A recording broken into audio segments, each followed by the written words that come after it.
இந்த அடிமை சங்கிலியா இருக்கிறேங்கிற போராட்டத்துல அடுத்தவன் பொண்டாட்டி தாலிய பூரா அறுத்தாங்க. இவங்க பொண்டாட்டி பூரா தொங்க 20 பவுன்ல தாலி போட்டிருக்கும்.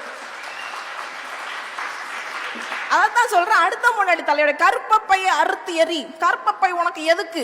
உங்க அம்மா ஈவேராவை பெத்த அம்மா அதை செஞ்சிருந்தாங்கன்னா இந்நேரம் அந்த ஈவேரா தலைவலி எங்களுக்கு இருந்திருக்காது. ஆமா ஆமா, எதுக்கு சனியே? அந்த அம்மா அப்பவே அறுத்து போட்டிருந்துச்சுன்னா இல்லைங்க. ஈவேராவுடைய அடிவரடி கருணாநிதி அவருடைய துணைவியார் 10 பேருக்கு மனைவியார் 10 பேருக்கு இதை செய்ய சொல்லியிருந்தாருன்னா இந்நேரம் ஸ்டாலின் தலைவலி எங்களுக்கு கிடையாதுங்க. உதயநிதி, இன்பநிதி, துன்பநிதி, துயர நிதி, இளவு நிதி, எட்டு நிதி, கர்மாதி நிதி, காடாத்து நிதி, எந்த கர்மத்தையும் பார்க்க வேண்டிய விதி எங்களுக்கு இல்ல. கற்பப்பை யாரு தெரியணுமா? ஈர வெங்காயம் ஈவேரா, பெண்களுக்கு ஆண்களை போன்று முடியை வெட்டுங்கள், ஆணுடைய போடுங்க, ஆம்பளை பேரவை, ஆம்பளையாவே வளரு. பொம்பளை ஏன் ஆம்பளை வேஷம் போடணும்?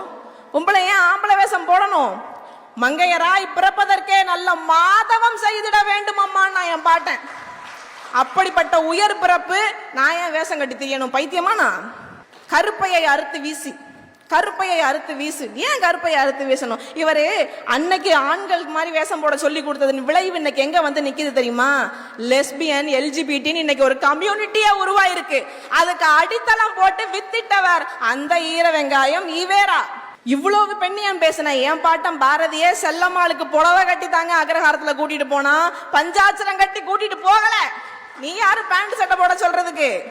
வேலுநாச்சி வேலுநாச்சின்னு எனக்கு ஒரு பாட்டி இருக்கிறாள்ல, அவ வெள்ளக்காரனை எதிர்த்து போர் செஞ்சா.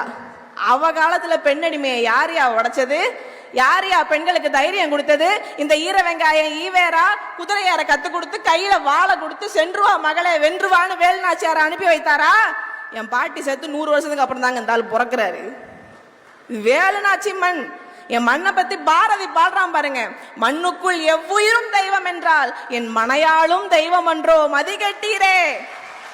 விண்ணுக்கு பறப்பது போல் கதைகள் சொல்வீர், விடுதலை என்பீர், கருணை வெள்ளம் என்பீர். பெண்ணுக்கு விடுதலை என்னும் நீர் இல்லை என்றால் பின்பு இந்த உலகில் வாழ்க்கையே இல்லைன்ட்டான். முடிஞ்சு.